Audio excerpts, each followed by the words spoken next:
නමස්කාර වේවා බුදුරුවනට සමදා බුදු හිමි සරණ යමි. නමස්කාර වේවා ධම්රුවනට සමදා සදහම් සරණ යමි. නමස්කාර වේවා සංඝරුවනට සමදා මහා සංඝ සරණ යමි. නමස්කාර වේවා තුනුරුවනට සමදා තිසරණ සරණ යමි. සාදු සාදු සාදු. පින්වත්නි, පොඩි කාලේ ගැන ඔබට මතකද? පුංචි අවදිය නේ? දෙමව්පියෝ ඔබට කියලා තියනවද කවදා හරි පොඩි කාලේ පුතේ මේ ලෝකේ දෘෂ්ටි දෙකක් තියෙනවා, සම්මා දිට්ඨියත් මිත්‍යා දෘෂ්ටියත්. පුතේ මිත්‍යා දෘෂ්ටිය අතහැරලා අපි සම්මා දිට්ඨියට එන්න ඕනේ කියලා කිව්වද? නැහැ. එහෙනම් උන්දලාට තිබිලා නැහැ. පුතේ ලෝකේ උතුම්ම සරණ බුදුරජාණන් වහන්සේ සරණ යෑම. පුතේ මේ ලෝකේ උතුම්ම සරණ සද්ධර්මයේ සරණ යෑම. පුතේ ලෝකේ උතුම්ම සරණ ආර්ය සංඝයා සරණ යාම කියලා පොඩි කාලේ ඔබ ළඟට අරන් ආදරෙන් හිසත ගාලා කිව්වද? උන්දලාට තිසරණිත් නැහැ. ඇත්තද බොරුද? තිසරණිත් නැති සම්මා දිට්ඨියත් නැති අය සුගතිය යයිද? දැන් මතක තියාගන්න වෙච්ච දේ. ළඟට අඬ ගහලා කිව්වද දරුවන්ට, දරුවනි මේ පන්සිල් කියන්නේ ජීවිතේට හරි පිහිටක්. මෙලොව පරලොව දෙකේ බය වෛර නැති කරන දෙයක් කිව්වද? නෑ. එහෙනම් උන්දලට ඒකත් නෑ. මලාට පස්සේ අපිට පුළුවන් ද උන්දලව සුගතිය යවන්න? යවයි බෑ. එහෙමනම් මහා සාපයක් වැදිලා තියෙනවා. සාපෙන් ගොඩ ගැනෙන්න හිතන තරම් ලේසි නෑ. සාපයක් යටතේ හැදිච්ච අපි, සාපයක් තියෙද්දි ඉපදිච්ච අපි, සාපයක් තියෙද්දි වැඩිච්ච අපි, සාපයක් තියෙද්දි උස මහත් වෙච්ච අපි, සාපේ ගොදුරු වෙච්ච අපි. සාපෙන් ගැලවෙන්නේ කොහොමද? අවුරුදු 11ක් තිස්සේ කියනවා සාපෙන් ගොඩ එන්න බෑ. තිසරණේ පිටන්න බෑ. බොරුවක් හැමතැනම යන්නේ. බොරුවට සක්ක ගහන්න මම කවදාවත් කැමති නෑ. බොරුවක් පවත්වනට වඩා මම කැමතියි සියල්ල අතාරින්න. ඒ නිසා කරනවා නම් හරියට කරන්න ඕනේ, නැත්තම් නොකර ඉන්න ඕනේ. බුදුරජාණන් වහන්සේ වාතෑරියේ අපිමයි. ධර්මය අතෑරියෙත් අපිමයි. පොඩි කාලේ හරි අපි දෙමාපියන්ට ගෙදරදී කිව්වනම් අම්මේ තාත්තේ අපිට චතුරාර්ය සත්‍ය අවබෝධ කරගන්න ආසයි කියලා හොඳට හම්බෙලුනේ මුල්ලෙතු. බොරුද ඇත්තද? ඉගෙන ගනින් කියයි මේ වෙලාවේ. උඹේ චතුරාර්ය සත්‍ය හොඳට අහගනි. හිස් මිනිස්සු මේ ලෝකේ ඉන්නේ. කතා කළොත් අපි තමයි ගන්ටාර කුළුණ හැදුවේ. අපි තමයි මල් ආසනේ හැදුවේ. හිත තුච්චයි. කය වචන දෙක තුච්ච නොවිතේද? ඒ ගොඩේ හැදිච්ච අපි. ඒ ගොඩේ උපන්න අපි. ඒ ගොඩෙන් ගොඩ එන්න තරම් සිහිය නැත්තම් අපිට ගොඩ එන්න බෑ. කන්නටම තියලා ටේප් රෙකෝඩ් එකක් හයි කරලා පැය 24ම ඇහුවත් ගොඩ එන්න බෑ. මොකද්ද මේක උනේ? ඒ නිසායි දැන් අපි කියනවා, කතා කරනවා, ඇහෙනවා, හිතට යන්නේ. සාපයක් වැඩිච්ච ලෝකයක්. චතුරාර්ය සත්‍ය ගැන කතා කරන්න ගිහිල්ලා මම කාපු බැටේ ඉතිහාස කෙනෙක් කාලා නැහැ. එතකොට බලන්න මගේ ළඟට ආපු සමහරු අනේ ඔබ වහන්සේ තමයි මාව අපාදුකින් මුදෙව්වි කියපු අය මට පයින් ගැව්වා. මොකද්ද මේ සාපේ කොටස්? ධර්මයේ තේරෙන භාෂාවෙන් කියනකොට ඒ ධර්මයට වෛර කළා. උපාසක උපාසිකාවන් වෙෂෙනුත් භික්ෂු භික්ෂුණීන්ගේ වෙෂෙනුත් ඉන්නේ මාර පිරිසක්. ඒ බඳු ලෝකයක තමයි අපිට ඇත්ත කෙනා හොයාගන්න වෙලා තියෙන්නේ. ඇත්ත කෙනා කොහොමද හොයන්නේ? සල්ලි වලින්ම ඉන්න පුළුවන්ද? බෑ. මිහිරි තොඳුල් වචන වලින්ම ඉන්න පුළුවන්ද? බෑ. ළඟට ඇවිල්ලා බිම දිගෑදිලා වඳිනවා. ඒකෙන්ම ඉන්න පුළුවන්ද? බෑ. ඇත්ත කෙනාම ඉන්න තියෙන්නේ ධර්මයෙන්මයි. මේ වෙලාවේ සම්මාදිට්ඨියට එන්න අවස්ථාවක් අපි ගන්න නැත්නම් ආයේ මේ යුගයේ සම්මාදිට්ඨියට එන්න අවස්ථාවක් නැහැ. මේ යුගයේ මේ අවස්ථාව අපෙන් ගිලිහි ගියොත් මා හිතන්නේ ඊළඟ පාර අපිට සිහිය උපදිනකොට අබුද්ධෝත්පාද කාලයක් තියෙයි. ඒකයි ඇත්ත. ඉතින් ඒ නිසා අපිට මේ ජීවිතයේ හැමදේම මේ අලුත් ලෝකයේ පුරුදු කරන්නේ හිතන්න නෙවෙයි. තේරුම් ගන්න නෙවෙයි. විඳින්නයි. රූපවාහිනිය දිහා බලාගෙන අපි කරන්නේ සිතනවද, තේරුම් ගන්නවද, විඳිනවද? විඳිනවා. රේඩියෝ එක අහලා අපි කරන්නේ සිතනවද, තේරුම් ගන්නවද, විඳිනවද? විඳිනවා. හැමතැනම මේ කෑම වීම පුච්ච පෙන්නන්නේ සිතන්නද, විඳින්නද? විඳින්න. විලාසිතා පෙන්නන්නේ විඳින්න. අපි ඔල්ල මොට්ටලිය වෙලා නැද්ද? මේ මොලේ අමුතුයෙන් හේතුවත් පාදින්නේ.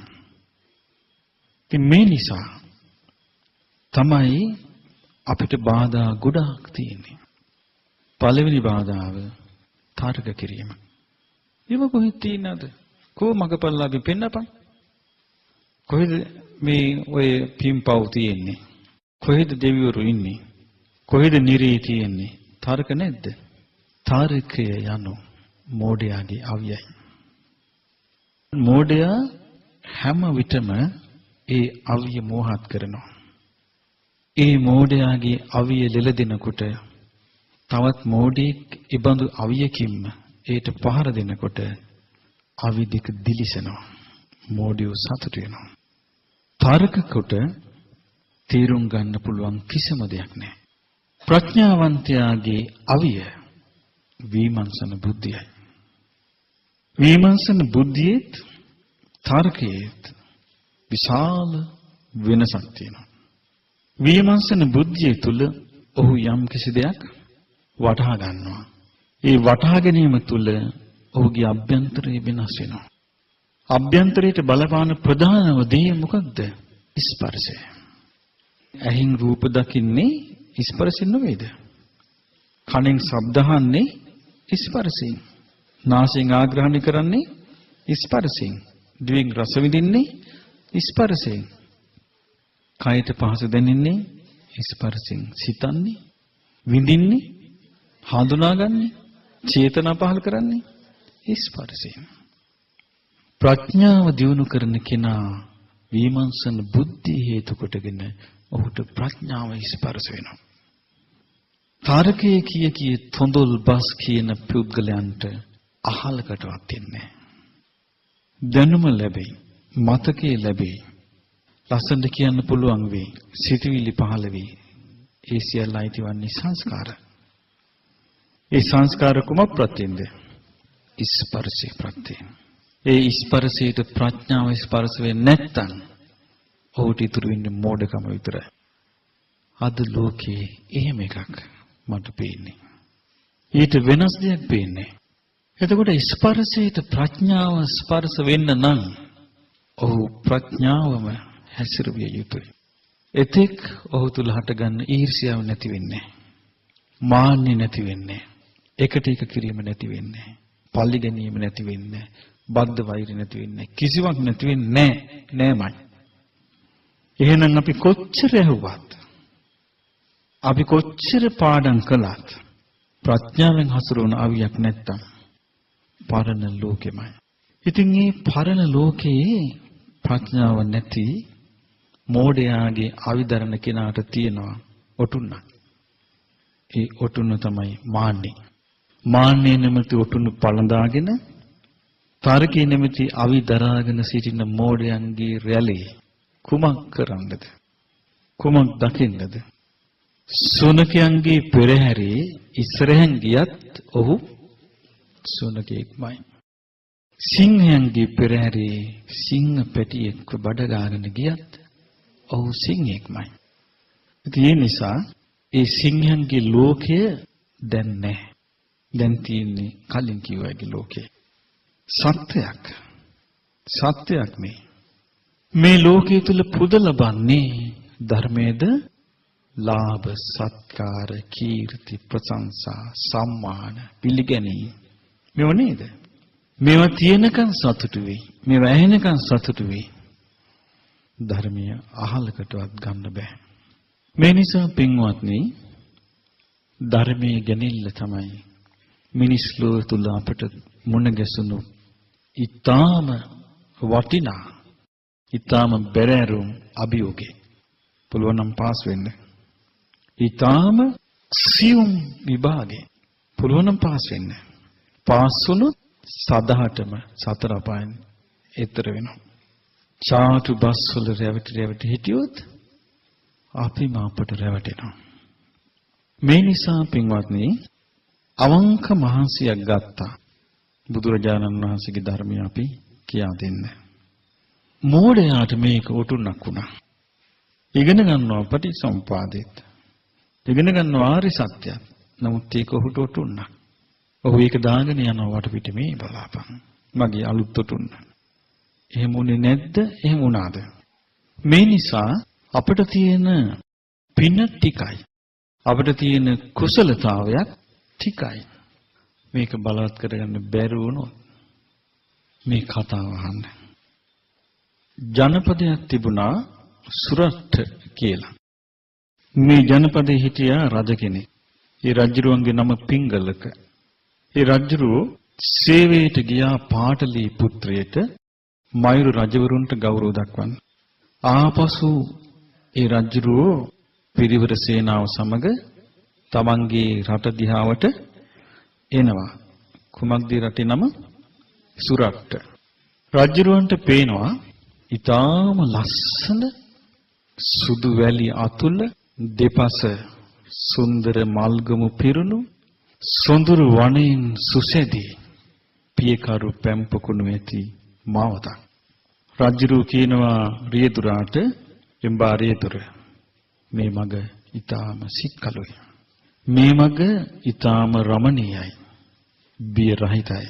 සැප එළවයි. මේ මගින් රථේ පදවන්න යනවා. සේවක පිරිස පිටිපස්ස බැලුවා. ඉදිරියේදී මුණ ගැහෙන මග පිටිපස්සේ නෑ. පිටිපස්ස අඳුරුයි. සේවක පිරිස කලබල වුණා.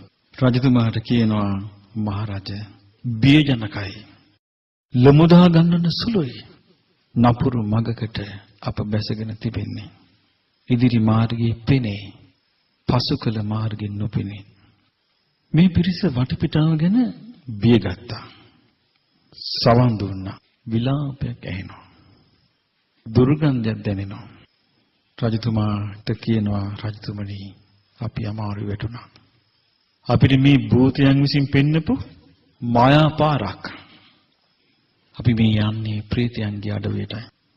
රජුරු කලබල නොවි ඇතා පිට සිටිද්දි බැලුව හොඳට.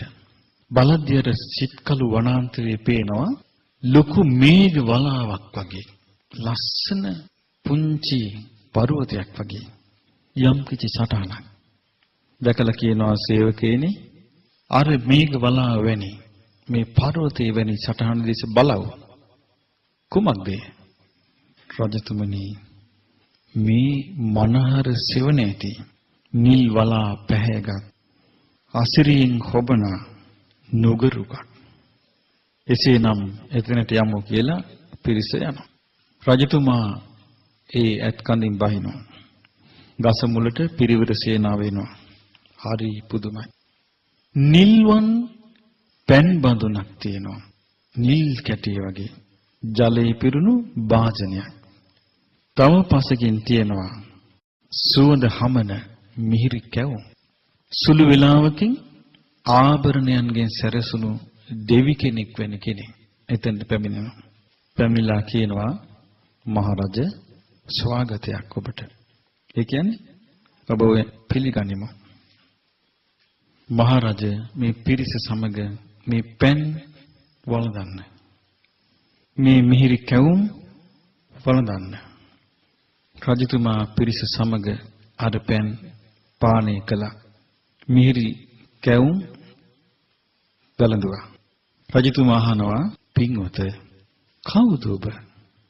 ඔබ දෙවියෙක්ද? ඔබ ගාන්ධාරයෙක්ද? ඔබ ශක්තිවිඳුද? කවුද ඔබ? ඔබ කවුද කියා අපි නොදනිමු. එතකොට මේ තැනැත්තා පිළිතුරු දෙනවා මහරජ මම දෙවියෙක් නොවේ. මම ගාන්ධාරයෙක්ද නොවේ. මම ශක්තිවිඳුද නොවෙමි. මා මේ සුරත් දේශයෙන් පැමිණි ප්‍රේතයෙක්. එතකොට රජතුමා ප්‍රේතයාගෙන් අහනවා එම්බා පින්වත ඔබ පෙර භවයේදී මහත් වූ සීලාදී ගුණයන් ආරක්ෂා කර තිබෙන හැඩයි. ඔබ කවර උතුම් හැසිරීමකින්ද මේසා ආනුභාවය ලැබුවේ?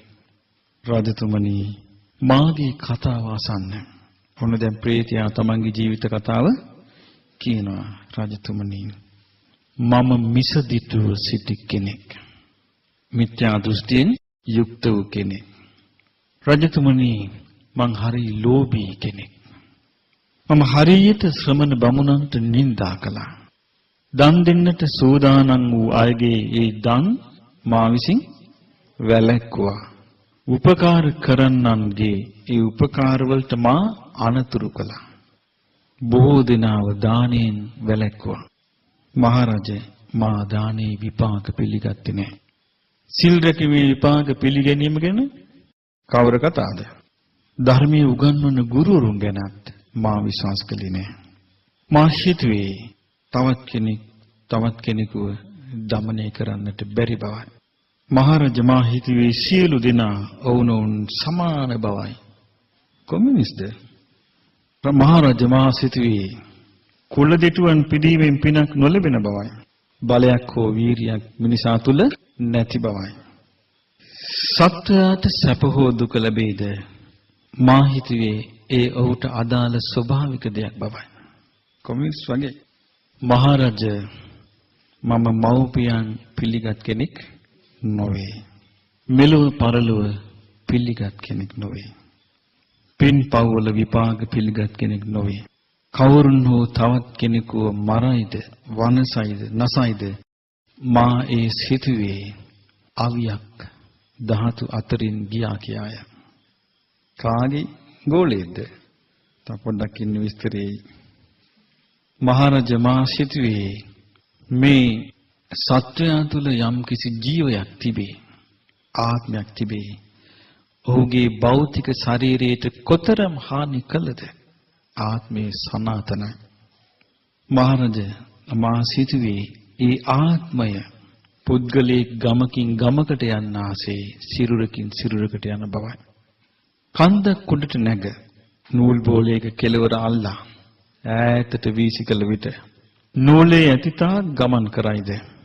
මහරජ මා සිතුවේ සත්වයා කැමැති වුවත් අකමැති වුවත් 84000 කල්පයක් සැරිසරා අවසන්ව ඉබේ දුක් කෙලවර කරන බවයි. මා හිතුවේ සීලු දිනාම ඒ දෛවයට යටත් සිටින බවයි. කාගේ ගෝලයේද? මක්ඛලීගේ ගෝලයේකි. බුදුරජාණන් වහන්සේ මේ මක්ඛලී ගැන ලස්සන්ට උපමාවක් වදාළා. මහණෙනි මේ මක්ඛලී යනු මිනිස් කෙමනක්. මිනිසුන්ව මතවාදී සිර කරන මිනිස් කෙමනක්. සිර වුණාට පසු ඒන් නිදහස් වෙන්න නොහැකි. මහරජ මා හිටියේ මේ දෘෂ්ටියේ. හරි සංවේගයි මේ. මොහු කියනවා මහරජ තව මාස 6යි මාගේ මේ ආයුෂ. තව මාස 6කින් මා මේන් චුත වෙමි. මහරජ එතනින් පසු මා උපදින්නේ දරුණු දුක් ඇති නිරයේය. මහරජ මට එපිනේ එහි දොරටු 4ක් තිබේ. ලෝහ පවුරකින් වට කරන ලද්දේය. එහි බිමද ලෝහමය. වහලයේද ලෝහමය වේ. ඇතුළත ගිනිය විලගත්තේය. යුදුන් 100ක් පැතිර සිටි. මහරජා කෙනෙකුට එහි ගිය විට තව කෙනෙකුගේ හඬක් ඇසීමට අවුරුදු ලක්ෂයක් ගත විය යුතුය. මහරජා එහි ආයුෂ ප්‍රමාණය අවුරුදු කෝටි ලක්ෂයකි. දැන් හිතාගන්න සාපේ කොච්චර බරපතලද කියලා. අපි අතරේ හිටපෑ කී දෙනෙක් කොහේ ඇද්ද දැන්? තව කොච්චර යන්න සූදානම් වෙද්ද? මහරජා මං ඒ නිරේට දැන් යන්නටයි උරුමං. පාප කර්මයාගේ මිබඳු විපාක ඇත. මා බොහෝ ශෝක කරමි. එතකොට රජු වහනවා එසේනම් පින්වත ඔබ මේ සා සැපක් විඳින්නේ කෙසේද? මහරජා මාගේ දියණියක් සිටී. ඇයගේ නම උත්තරා. ඇය තෙරුවන් සරණ ගියාය. තිසරණ සිල්හි පිහිටියාය. පොහොය පෙහෙවස් රකින්නීය. දන් බෙදන්නීය. මිහිරි තෙපුල් ඇත්තීය. පහ වූ මසුරු මල ඇත්තීය. මහරජා ඒ ගෞතම බුදුරජුන්ගේ ශාසනයේ ඉඳුරන් සංවර කරගත් එක් රහතන් වහන්සේ නමක් අපගේ නිවසට වැඩියා. දැන් මම පෙරේත ලෝකේ ඉඳලා මේ කියන්නේ. මාගේ දියණිය කවුද දියණියගේ නම? උත්තරා. ඒ රහතන් වහන්සේව තම නිවසට වැඩමවා ගත්තීය. හරි සතුටක් ඔහුට එතකොට ඇති වෙනවා. තියෙන මහරජා ඔබට සැප වේවා. මාගේ දියණිය ඒ භික්ෂුන් වහන්සේ දැක මහා සතුටටපත් වුණා. ඒ භික්ෂුන් වහන්සේට නිල් කැටි වැනි පෙම් බඳුනක් පූජා කළාය. මිහිරි කැවුම් පූජා කළාය. ස්වාමීනි මාගේ පියා මරණයටපත් වූයේය. ස්වාමීනි සංඝයා උදෙසා පිදූ මේ දානයෙහි ඵල මාගේ පියාට ලැබේවා. මහරජා මේ එයයි. ඔන්න තිසරණේ පිහිටපු අනුසස් ඔබට කුඩා කාලේ දීමාපිය කිව්වද මේවා? තිසරණේ ගැන කිව්වද? නෑ. සීලය ගැන කිව්වද? නෑ. කියයි දැන් අන්න මල්ලාසනිය හදන අපේ නම ගහන්න බාර දුන්න කඩේට ගල්පත්තු ගහන්න නම ඒවනම් තියනවා ජයතනි. මේ සිද්ධිය සැඟවී ගියා. මහරජා මේ එයයි. එතකොට අර දියණිය විසින් ඊතා ශ්‍රද්ධාවෙන් පිදූ ධන දියණියට කොහොමද ඒ ලාභය ලැබුණේ? පැහැදිලිවම එකක් තියෙනවා. හැම තැනම තියෙන්නේ දෘෂ්ටි. එක එක මතවාද. මේ මැද්දින් මිනිසෙකුට යන්නට නම් ඔහු ස්වාධීන කෙනෙක් වෙ යුතුයි. අපේ තාත්තත් ගෝසාලගේ ගෝලෙක්. ඒ නිසා තාත්තා මක්කලී ගෝසාලගේ ගෝලෙක්. තාත්තා ඒක කීකේ ගිය හප්පේ අපිට ඒක නැති කරගන්න හොඳ නෑ කියලා හිටියානම් අද දුවත් ඒ වලේ. දැක්කද? පරපුර රකින්න ගියා නම් අපේ පියා මේකයි කළේ. ඒ නිසා මා මේ කරනවා. දුවත් ඒ වලේ. රජතුමා පිරිස අන්දුම් කුඳුම් වුණා මේ සිද්ධිය අහලා. ඇයි? ඔවුන් හිටියේ එක එක මතවල. මේ රජුව බලන්න වෙනස් වෙන හැටි ඔබට ඉස්සරහ බලා ගන්න පුළුවන්. මෙච්චර බුද්ධිමත් නැහැ. මේ තිසරණේ සමාදන් වෙනවා. යද්දි කඩේ යද්දි ඔන්න තියෙනවා ලාෆින් බුද්දා විකුණන්න. මොකද්ද මේ? වෙලෙන්ද කියන ඔකට රුපියල් ගානේ දාන්න ඩේලි. සල්ලි ගලයි. එහෙමද? මෙන්න උකුලේ තියාගත්ත ගියා. ස්තෝපෙන් තිබ්බා. තිසරණේ සුම්. තිසරණේ බිඳෙන්න වත්මන් මිනිසාට එක මොහොතක් යන්නේ. මම ඔබෙන් දැන් පැනයක් අහනවා. තිසරණේද ශ්‍රේෂ්ඨ, පන්සිල්ද ශ්‍රේෂ්ඨ? මිනිස්සුන්ගේ නැත්ති තිසරණේ. පන්සිල් රකින්නේ හිමාලෙත් ඉන්නවා. ඉන්දියාවෙත් ඉන්නවා. අනිත් ආගම් වලත් ඉන්නවා. තිසරණේ නැත්තේ. මෙයා කියනවා මහරජා දැන් මට උදේ බලන්න. දැන් මෙයාට තව සැප විඳින්න තියෙන මාස කීයද? මාස 6යි. ඊට පස්සේ යා කරපු දේවල් ටික අරගෙන යන්න ඕනේ. හරි ලස්සන දෙයක් මෙයා කියනවා. රජතුමනි මේ අහන්න. මට ඔබට කියන්න තියෙන්නේ මෙපමණයි. දෙවියන් සහිත ලෝකයට අග්‍ර වූ කෙනා බුදුරජාණන් වහන්සේය. දැන් තේරිලා. තේරෙනකොට පෙරහැර ගිහින් අපිටත් ඔච්චරයි වෙන්නේ. දෙවියන් සහිත ලෝකයේ අග්‍ර කෙනා බුදුරජාණන් වහන්සේය. මහරජ ඒ බුදුරජාණන් වහන්සේව සරණ යන්න පිරිතේකුගේ බණ. අද ඕක පුළුවන් ද මේ බෞද්ධ කියලා කෑ ගහන එකෙකුට කෙලින් කියන්න. ඔන්න තත්ත්වේ සාපයක් වෙදිලා තියෙන්නේ. සාපෙන් ගොඩ ගන්න එක ලීසි නෑ. ඊළඟට කියනවා දැන් මේ කියන්නේ දෙවියෙක් නෙමෙයි, බඹෙක් නෙමෙයි, බුදුරජාණන් වහන්සේගේ ශ්‍රාවකෙක් නෙමෙයි, නිරේත කැපෙච්ච කෙනෙක්. මහරජ බුදුරජාණන් වහන්සේ සත්වයාට සසර දුකින් නිදහස් වෙන්නට අමෘත පදයේ වන නිවනට යන මාර්ගය දේශනා කළා. ඒ නිවන ස්පර්ශ වන්නේ ආර්ය අෂ්ටාංගික මාර්ගයෙන්. මහරජ ඔබ අඹදරුවන් සහිතව ඒ ආර්ය අෂ්ටාංගික මාර්ගය ගැන කියවෙන ධර්මයේ සරණ යන්න. අපිට කවුරුවක් කිව්වද ඔය විදිහට? දැන් අහගන්න අපි අපේ මාන්නේ දැන් දාගන්න ඕනේ අපි බිඳුවටම.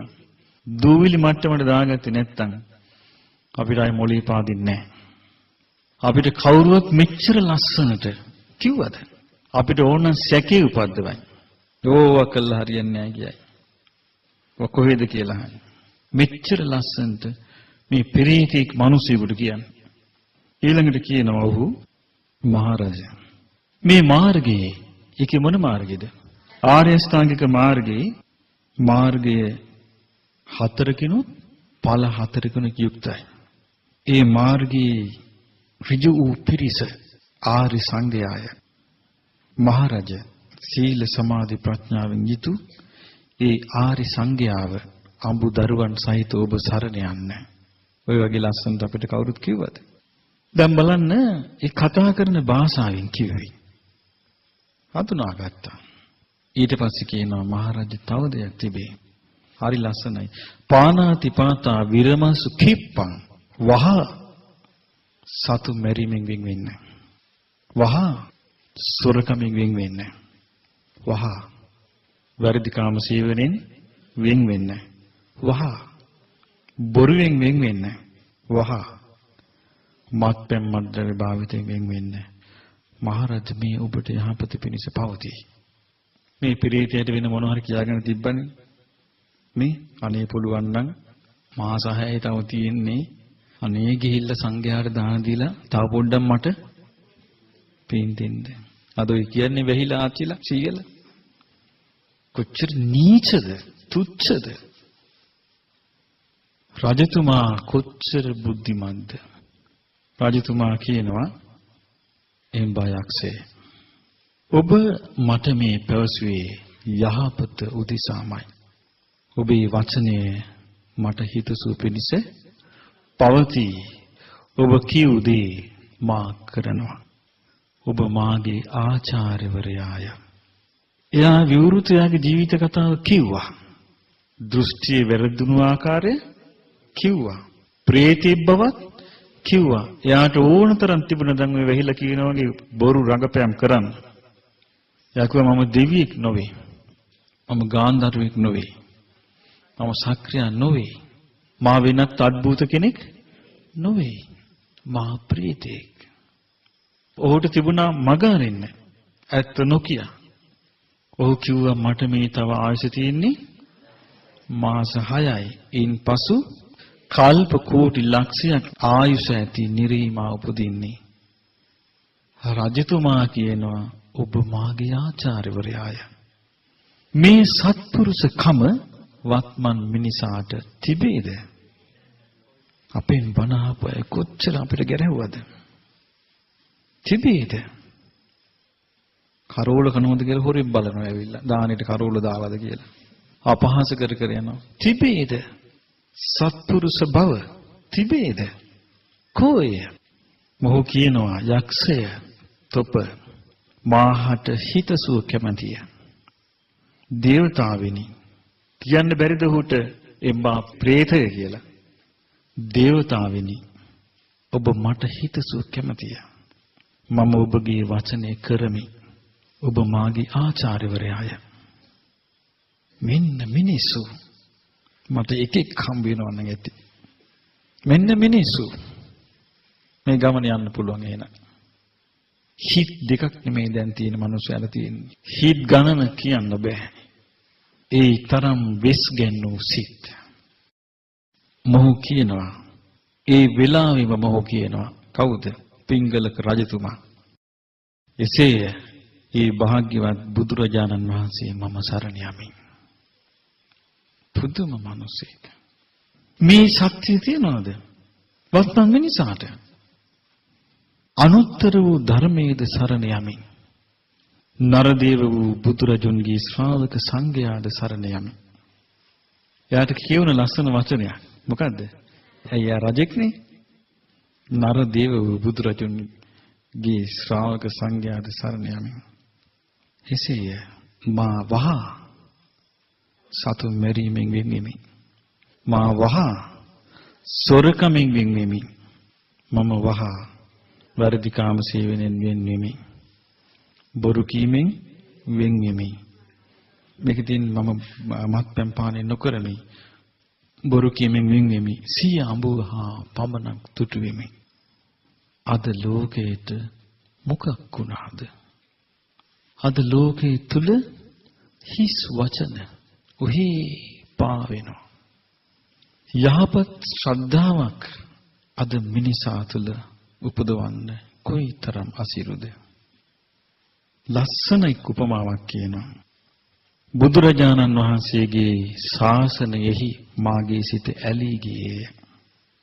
එම නිසා මහා සුළඟක් හමද්දී බොල් ගසාගෙන යන්නාසේ වේගවත් සැඩපහර ඇති ගංගාවක ජලයෙන් තනරුඩු ගසාගෙන යන්නාසේ මේ මොහොතේ පටන් මා මිසදිටු පිබහරෙමි. වමන කරමි. ආද පුළුවන්ද කියන්න බෑ.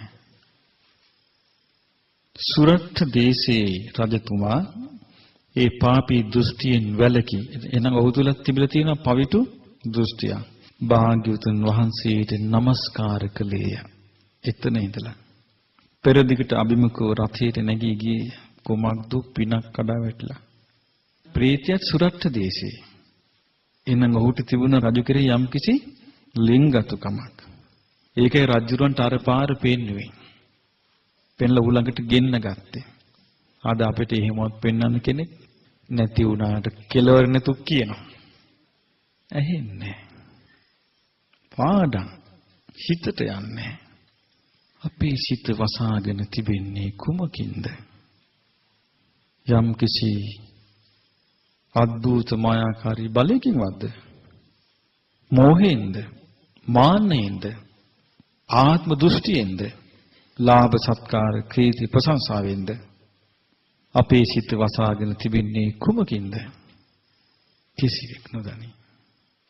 එතකොට බලන්න පින්වත්නි, දැන් ඔබට හිතෙනවා ඇති මේ ගෞතම සාසනය යලි ජීවමාන කිරීම කොතරම් ආශීර්වාද. ඇයි? විපත සිදු වී තිබෙන්නේ ශ්‍රාවකයන්ටයි. ඔබට මතකද මා කෙලවරක් නැතුව ඔබට කියලා තියෙනවා කට පරිසම් කරගන්න කියලා නේද? ඇයි හේතුව? ශක්තිය තියෙන්නේ කටේ නෙවෙයි. ශක්තිය තිබ්බ යුත්තේ සිතේ. සිතට ශක්තිය ගන්න ඉස්සර වෙලා වමනේ කොන්නෝ. මාන්නේ. ඒකට කියන්නේ මොකද්ද?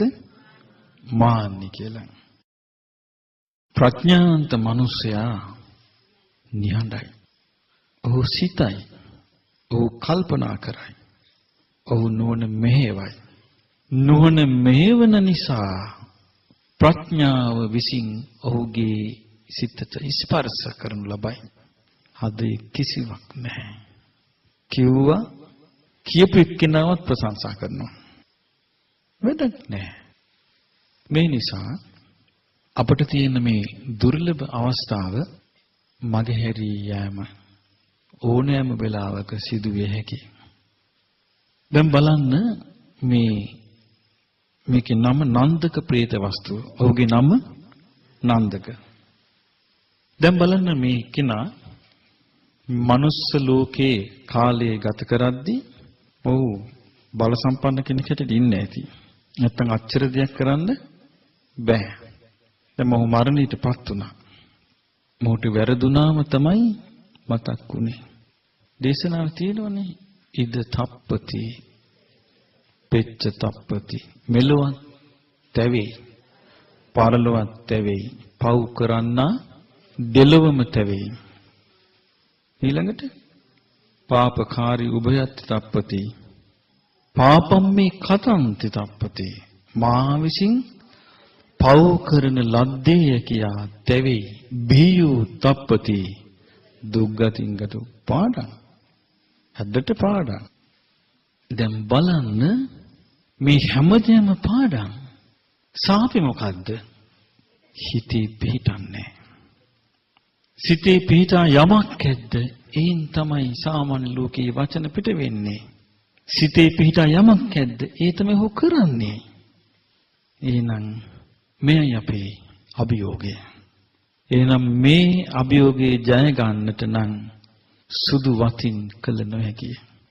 මේ අභියෝගේ ජය ගැනීම බිම බලා යමින් කළ නොහැකිය. මේ අභියෝගේ ජය ගැනීම උදන් ඇනීමෙන් කළ නොහැකිය. මේ අභියෝගේ ජය ගැනීම කළ යුත්තේ ප්‍රඥාවෙන්මයි. වෙන කිසිම ආයුධයක් නැහැ. ප්‍රඥාවෙන්මයි. මේ නිසා පින්වත්නි ඒ ප්‍රඥාව ඇති කර ගැනීම තමා විසින් කළ යුතුයි. බුදුරජාණන් වහන්සේ වදාලා අත්තාහි අත්තනෝ නාථෝ තමාට පිළිසරණ සපයන්නා තමාමය. අත්ථ දීපා විහෙරත. තමාම තමාට පිහිට පිනිස වාසය කරන්න. අත්ථ සරණ. තමාව සරණ කරගන්න. අනන්‍ය සරණ වෙන සරණක්. එතකොට මේක එක එක්කිනාට අදාළ පෞද්ගලික දෙයක්. ඒ කියන්නේ ප්‍රයිවට්ද? නෑ. දැන් ප්‍රයිවට් කියලා කියන්නේ රහස් කියන එකයි. ඒක ප්‍රයිවට් එකක් කියනවනේ. ඒ කියන්නේ ඒක රහසක්. මේ කියන්නේ රහස් කියන අර්ථයෙන් නෙමෙයි. මේක පුද්ගලික දෙයක්. තමාට අවශ්‍ය නම් තමාට ඒක පුළුවන් කියන එකයි. එතකොට තමාට මේ පිරිසරණ කරගන්න නම් තමාට තිබෙන්න ඕනේ කුමක්ද? ප්‍රඥාව.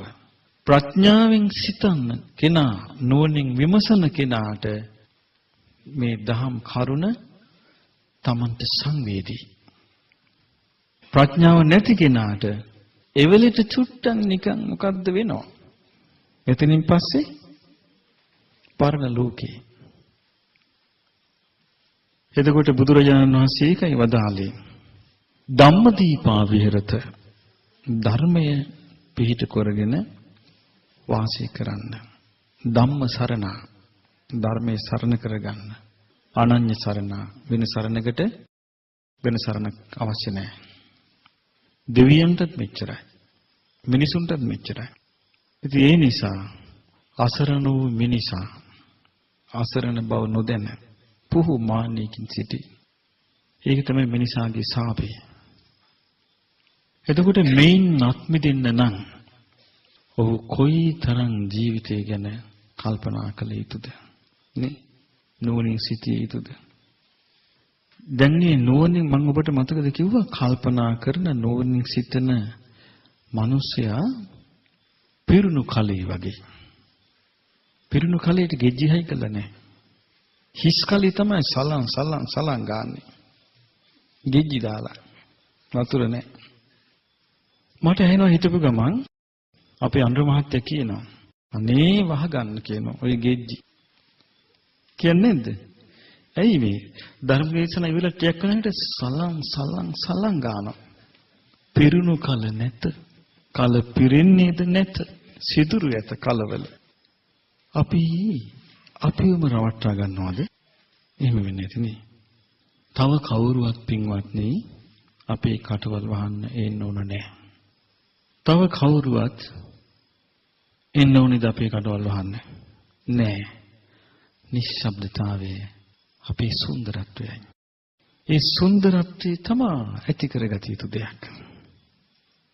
නිකන් හිතට එන ඔහි කියෝන. දැන් මම ඒකනේ අර තුණ්ඩු කැලි ගන්න නැති උත්තර දෙන්න. ඔහි ලියන සමයන් මම අතහැරලා තියෙනවා.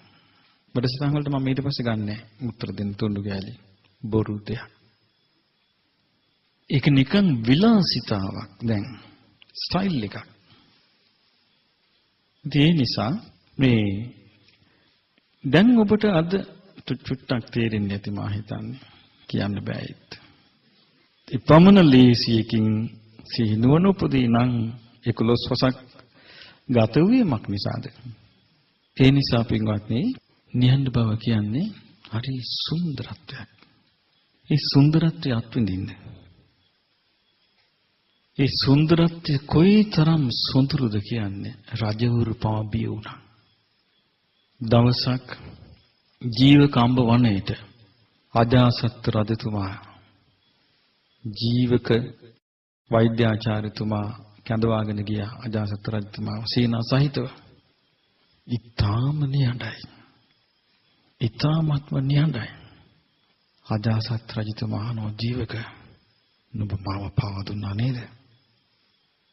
මහරජ නැත මම ඔබ පාවා දුන්නා නොවේ.